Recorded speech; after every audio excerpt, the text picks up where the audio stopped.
there everyone, and how are you guys doing today? My name is Joe Mari, and I am from mobilecupofjoe.com, and in this episode of Mobile Cup of Joe, I'm going to be reviewing the Lenovo Yoga Tablet. Now, I do have two tablets here, but I'm reviewing both the Lenovo Yoga Tablet 8 and the Lenovo Yoga Tablet 10 as one product as the Yoga Tablet. Now, the 8-inch Yoga Tablet and the 10-inch Yoga Tablet are both the exact same machines, save for the difference in screen size, with the Yoga Tablet 8 having an 8-inch display, while the Yoga Tablet 10 has, you guessed it, a 10-inch display.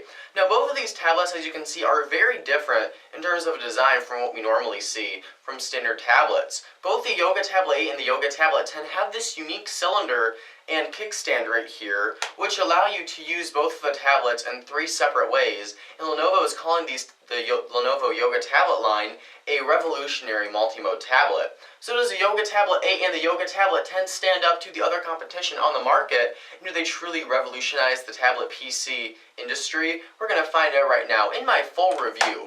But guys, before we go any further, please go ahead and grab that coffee cup, fill it up, bring it over, and sit on down.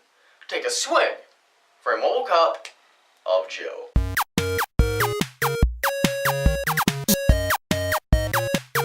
Alright, so here we go with my full review for the Lenovo Yoga Tablet. Now in the intro to this video, I did mention that I would be reviewing both the Lenovo Yoga Tablet 8, which we have right here, and the Yoga Tablet 10 as both of these machines as one product, since they are essentially the same machine, aside from the difference in screen size. We are going to be reviewing both of them, but for the majority of the video, we're going to be looking at the Lenovo Yoga Tablet 8, simply for the fact that it does fit on the camcorder just a bit better thanks to its smaller screen size. Another thing I'd like to mention is a big thank you to our friends and pals over at Lenovo for hooking us up with both the Lenovo Yoga Tablet 8 and the Yoga Tablet 10 to review for you guys today. And with all that out of the way, let's go ahead and actually get started reviewing these bad boys right here. And the first and probably the biggest thing about these tablets right here is the design. Now, as you can see by both of these tablets, they both have very, very unique designs. We have a very extremely trim body right here all around the tablet. Incredibly slim on both the Yoga Tablet 8 and the Yoga Tablet 10. But then we look at this kind of cylinder looking thing right here. This is actually where the battery rests. This is the battery cylinder right here. And if we pry this open by applying a little bit of pressure, we have a kickstand that pops out as well. Now, thanks to this cylinder and the kickstand, you can actually use the Yoga Tablet in three unique ways. The first of these modes that Lenovo says you can use a Yoga Tablet in is hold mode. And hold mode is when you grip the battery cylinder like so on the back of the tablet right here, and you hold the device in one hand and you operate the screen with the other hand like this. Now, it sounds pretty stupid to try to explain how to hold a tablet, but it is extremely comfortable, and it's far more comfortable than just kind of holding a blank slate like the Nexus 7, for example, which is the same all around like we usually see on tablets. So you don't have a special area to grip it on, you just kind of have to hold it and palm it in one hand, whereas on the Yoga Tablet 8, you can just hold it in one hand like this, and it's extremely comfortable. Thanks to the way Lenovo built this, the weight is actually distributed quite nicely throughout the entire machine, so holding it does not wear your hand down at all. You can hold this for long periods of time, and that goes for the Lenovo Yoga Tablet 10 as well. Even for being a 10-inch tablet right here, still very comfortable to hold with that battery cylinder. So I really do like having that aspect here on the tablet. Now, another mode that you can use the Lenovo Yoga Tablet in is stand mode. And stand mode is used by taking the kickstand right here, propping it open, and standing it like so. Now, this is really nice for setting it on a table if you're going to connect a Bluetooth keyboard to it, where you can have it standing right here and type. Really nice to be able to this kind of a viewing angle on the tablet without having to buy a case or something. I prop my Nexus 7 up in this mode as well, but it requires a case for my tablet. While the Lenovo Yoga Tablet, if we can get it to prop open right here, which can be a bit difficult at times, especially if you've got a lotion on your hands, prop it up right there, and you're good to go with the Lenovo Yoga Tablet. And again, really nice to be able to have a kickstand built directly into the tablet. Makes any cases or stands completely unnecessary for the machine. And if you're at a table streaming some video, typing notes, really useful to have that kickstand built right into the tablet. Now the third and final mode of use for the Lenovo Yoga Tablet is tilt mode. And tilt mode is pretty cool actually. So when you rest a normal tablet on its back, like say the Nexus 7 again, throw it down and it just lies flat because there are no bumps or anything on the back of it. So you put it on the table and it just lies flat. And if you're trying to type some notes or something, it can be kind of difficult to operate the machine if it's laying completely flat on a flat surface. Well, with the Lenovo Yoga Tablet, because of this kickstand or the cylinder right here, since it bulges out so much more than the rest of the body, when you lay it down, it actually doesn't rest completely flat. When you lay it down, it actually kind of has this archway right here, and it makes it quite nice. So if you're at a desk or something and you lay it down, it gives you just a little bit of an angle to where using it on a flat surface is a lot more enjoyable than something like a flat tablet where it's completely flat. This has a bit of an angle and is a bit risen up and raised up, so it does have a little more functionality to it. And this also works for if you're sitting on your couch for some late night Facebook browsing. If you rest this thing in your lap, that tilt mode is enabled again, with the cylinder resting on your lap, kind of tilts the device up at you and kind of brings the content to your face and is much more useful than having just a boring flat design. So from a design standpoint, the Lenovo Yoga Tablet absolutely kills it in a very positive way. This is one of the best built tablets I have ever used, and one of the most ingenious designs I've ever seen in a tablet. Unfortunately, the same greatness does not carry on through the rest of the product. The first area where we start to see the Lenovo Yoga Tablet fall is in the display. Now both the Yoga Tablet 8 and the Yoga Tablet 10 have the exact same 1280 by 800 HD IPS display. Now on the 8-inch model, it's okay, it's passable. You're gonna look at it, colors are alright, they look a bit fuzzy, text is fuzzy, colors are kind of muted. Just not the best display we've ever seen on a tablet right here. Again, it's not the worst. We have seen worse displays by many means, but it just isn't the same as something like a 1080p Full HD screen like we see on the Kindle Fire HDX and the Google Nexus 7. Now, the same 1280 by 800 HD IPS display is on the Yoga Tablet 10, 2 inches bigger with the same screen resolution, and it is just atrocious to look at. Text, very fuzzy, colors get very washed out and muted at times, and just this low of a resolution on a display this darn large is really just plain unacceptable. It's bad enough on the 8-inch screen size, but then to bump up the screen size by 2 inches and keeping the resolution exactly the same really tears down on the display. You can tell, but the first time I saw both of these devices when I took them out of the box, it was like, yeah, Lenovo made some cuts here with the resolution, and it really does shine through on the 8-inch, but especially on the 10-inch model. So really poor and awful displays on the Yoga Tablet. Now another area where Lenovo took some cuts was in the processing speeds. Both the Lenovo Yoga Tablet 8 and the Yoga Tablet 10 feature a 1.2 GHz quad-core MTK8125 processor, along with 1 GB of RAM. Now guys, you can tell, if you're spec heads, you're nerds like me, you know, those are some very low specifications. Especially to only have 1 GB of RAM, where 2 GB is kind of becoming the norm, and 3 GB is on the way as we're seeing with some Samsung devices.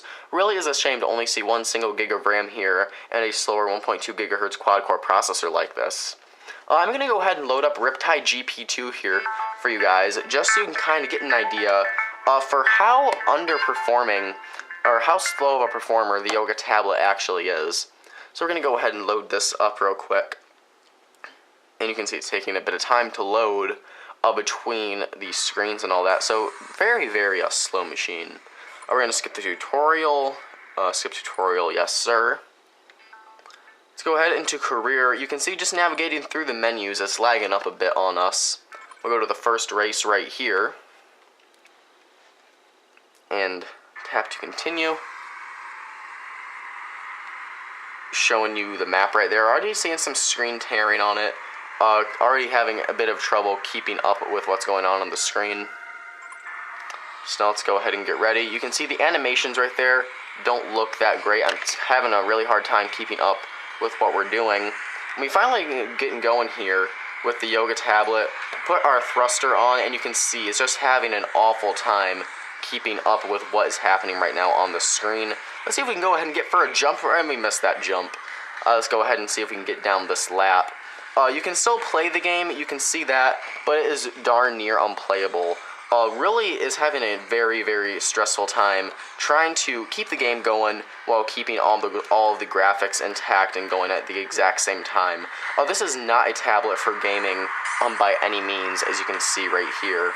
Now, unfortunately, the slowness in the processor carried over into web browsing, swiping through your home screens, as you can see right here. Everything feels very slow in the Yoga Tablet, and it never really felt like a very powerful or a very vast machine. And again, for a tablet that Lenovo is calling a revolutionary multi-mode tablet, really is unfortunate and kind of unacceptable for Lenovo to be making those high claims and have such a slow performer like we have here on the Yoga Tablet. Now, the Yoga Tablet 8 and the Yoga Tablet 10 both have a 1.6 megapixel front-facing camera, along with a 5 megapixel rear-facing camera on the back. And just hopping into the camera application here, you can see that just from the software of the camera app, Lenovo really isn't stressing the cameras here. Both are very, very mediocre. Wasn't impressed with either one of them. You can see right there, not the best resolution by any means. These are both very, very underperforming tablets, or cameras. We don't expect tablets to have the best cameras by any means, but really wasn't impressed at all by any means whatsoever by the cameras here on the Lenovo Yoga Tablet. Really not sure why they included the rear camera, especially on this design. It's a very awkward placement. So if you're holding the device like this, your camera's shot out to the left. If you're holding it like this, it's way down here. Just an awkward placement for the rear-facing camera. So you shouldn't be buying a tablet for the camera in the first place, but if you are, I would avoid the Yoga Tablet because the cameras on it just don't impress me whatsoever. Now, one area where the Lenovo Yoga Tablet does manage to get a few points is with the battery life. The Lenovo Yoga Tablet 8 houses a 6,000 milliamp hour battery, whereas the Tablet 10 houses a 9,000 milliamp hour battery, and both have the same usage time. In my testing, was able to get about a little over 10 hours or 10 and a half hours of use with each tablet, and that resulted in multiple days on a single charge. Some of the best battery performance I have seen on a tablet to date. So really impressed here with the battery life that I got on the Yoga Tablet. Now, one area where the Lenovo Yoga Tablet takes a hit once again is in the software with Lenovo's clunky and ugly software experience. We're going to go into the settings just to confirm it real quick, but the Lenovo Yoga Tablet is in fact running Android version 4.2.2 Jelly Bean. Now, on their website, Lenovo does make a little mention that the Yoga Tablet is ready for future updates to future iterations of the Android software, but by swiping through the home screens of the tablet, you'd be hard-pressed to realize that this is in fact Android, save for that Google Play Store icon right there, reminding you that this is in fact an Android tablet. But it would be very easily to forget that because Lenovo has added a very, very heavily customized and a pretty intrusive skin to the overall Android experience. In standard Android operating system and stock Android, and in most major manufacturer skins, you have multiple home screens of which you can customize and add widgets and add application icons. And you also have this dandy little thing right here called an application drawer, which allows you to access all of your pre-installed applications and widgets. So you have different home screens, all customized how you want them to be, and an app drawer to hold all of your installed software. Well, the Yoga Tablet is a different story with Lenovo's skin. You will find that there is no mention and no appearance of an application drawer. That's because all of your pre-installed applications are added to different home screens. So you can customize these with widgets as you would normally do, but all of your pre-installed apps will be listed on your home screens.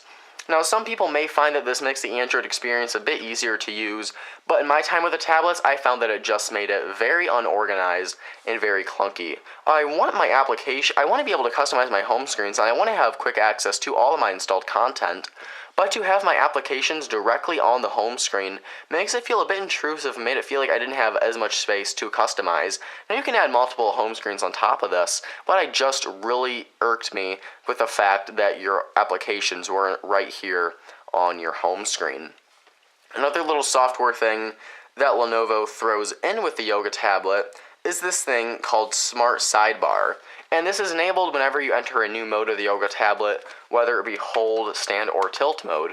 So for example, if we take it out of tilt mode and we go into hold mode, we have this little bar that shoots out that says Amazon Kindle, and we have some access to some media applications right here.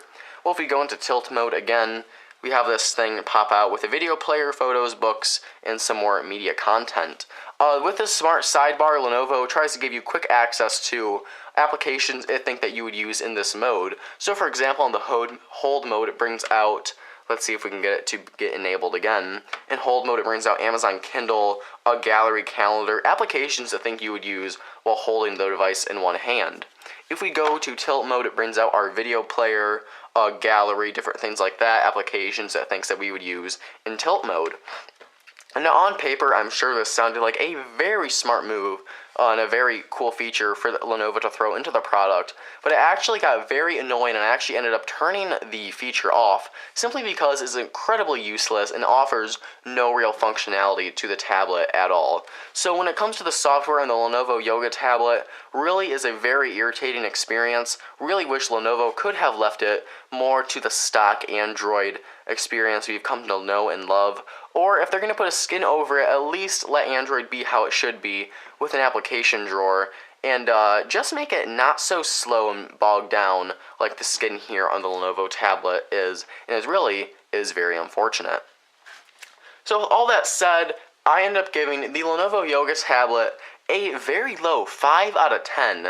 I was really disappointed with both the Yoga Tablet 8 and the Yoga Tablet 10. While they have a great design and great battery life, the issues with the display, the issues with the processing speeds, the issue with the cameras, and the issues that I had with the software really took away from the overall experience.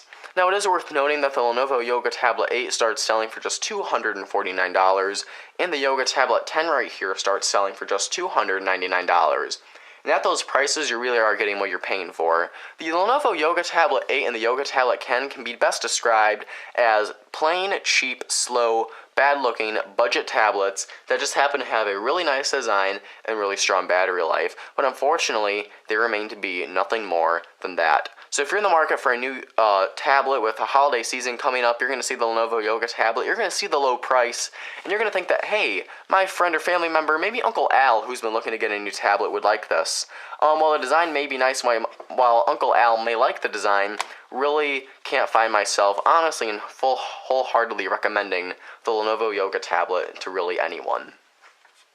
And with that said, that is my full review for the Lenovo Yoga Tablet. Guys, please feel free to leave your thoughts in the comments below. That's all the time we have for this episode of Mobile Cup of Joe. Guys, if you liked the video, please go ahead and hit the like button if you liked it. It takes 1 second to do so, and it really does help support the show. And if you want to show your support towards the show even more, I would really appreciate it if you'd go ahead and hit the subscribe button for more Mobile Cup of Joe videos. If you guys want to stay in touch some more, Mobile Cup of Joe, we're on Twitter, we're on Facebook, we're on YouTube, and we're on Google+, so subscribe to us, like us, follow us, circle us, do whatever you want to do to us on all of your favorite social networking websites. With that said, I am Joe Martin from Mobile Cup of Joe. Thank you guys so much for watching. Have a wonderful day, and I'll catch you guys in the next video. Bye-bye.